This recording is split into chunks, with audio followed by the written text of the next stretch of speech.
আইনের তোয়াক্কা না করেই মেহেরপুরের ভাটাগুলোতে পোড়ানো হচ্ছে ইট। জ্বালানি হিসেবে কয়লার পরিবর্তে ব্যবহৃত হচ্ছে খড়ি। এতে দূষিত হচ্ছে পরিবেশ। এছাড়াও ফসলি জমির মাটি কাটায় নেতিবাচক প্রভাব পড়ছে চাষাবাদে। এরপরও পদক্ষেপ না নেওয়ায় ক্ষুব্ধ এলাকাবাসী। তবে দ্রুত ব্যবস্থা নেওয়ার আশ্বাস পরিবেশ অধিদপ্তরের।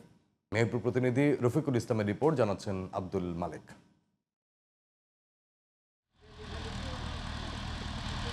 কয়লা দিয়ে ইট পোড়ানোর নির্দেশ থাকলেও মেহেরপুরে তা মানছে না বেশিরভাগ ভাটা মালিক। জ্বালানি হিসাবে খড়ি ব্যবহার করা হচ্ছে এসব ভাটায়, আর এতে প্রতিনিয়ত দূষিত হচ্ছে পরিবেশ। শুধু জ্বালানির ক্ষেত্রে নয়, মাটির ব্যবহারেও হচ্ছে অনিয়ম।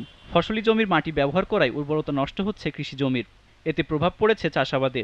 এই টপসয়েল কাটার পরে যে মাটির উর্বরতা নষ্ট হয়ে যায়। মাটির যে খাদ্য উপাদান এটা থাকি 15 থেকে 20 সেন্টিমিটার গভীরতা পর্যন্ত।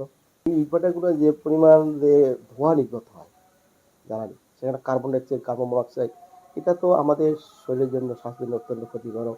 ভাটা মালিকরা দিচ্ছেন কয়লা সংকটের দোহাই। আজকে ডিপোতে ফোন দিলাম, ভাই কয়লা লাগবে। বলে ভাই 1 সপ্তাহ আগে আমাদেরকে বলতে হবে। 1 সপ্তাহ আগেই মনে করেন আমরা বললাম, দেখা যাচ্ছে তারপর সেই সময় মতো আমাদেরকে কয়লাটা দিতে পারছে না, সাপ্লাই নেই। আমরা সাধারণত যে মাটিগুলো আনি, কেউ পুকুর সংস্কার করে, সেই ক্ষেত্রে পরিবেশ বলছে অবৈধ, আর ভ্যাট বলছে না আমাদের দিতে হবে বৈধ। পরিবেশের যে কাগজপত্র লাগার কথা, ওই কাগজপত্রের জন্য আমরা কুষ্টিয়া অফিসে গেছিলাম।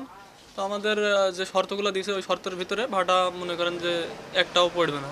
এদিকে নতুন লাইসেন্স দেওয়া হবে না জানিয়ে অবৈধ ভাটাগুলোর বিরুদ্ধে ব্যবস্থা নেওয়ার আশ্বাস পরিবেশ সংরক্ষণ অধিদপ্তরের। প্রথম কাজই হচ্ছে আগে পরিবেশগত ছাড়পত্রটা নেওয়া, তারপর হচ্ছে ডিসি লাইসেন্সটা পাবে। এই প্রেক্ষিতে সে তো প্রোডাকশন যাওয়ার আগে এটা করবে। সে যদি প্রোডাকশনে গিয়ে এখন ভ্যাট দেয়, সেটা তো আসলে আমরা আইনগতভাবে লিগ্যাল বলবো না। আমি অলরেডি তাদের সবাইকে লিগ্যাল নোটিশ দিয়ে দিয়েছি, তারা যাতে তাদের এই কার্যক্রম বন্ধ করে দেয়।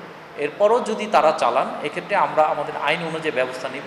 মেহেরপুরে চালু থাকা 100টি ইটভাটার মধ্যে পরিবেশ অধিদপ্তরের ছাড়পত্র নেই একটিরও। আব্দুল মালেক, জিটিভি নিউজ।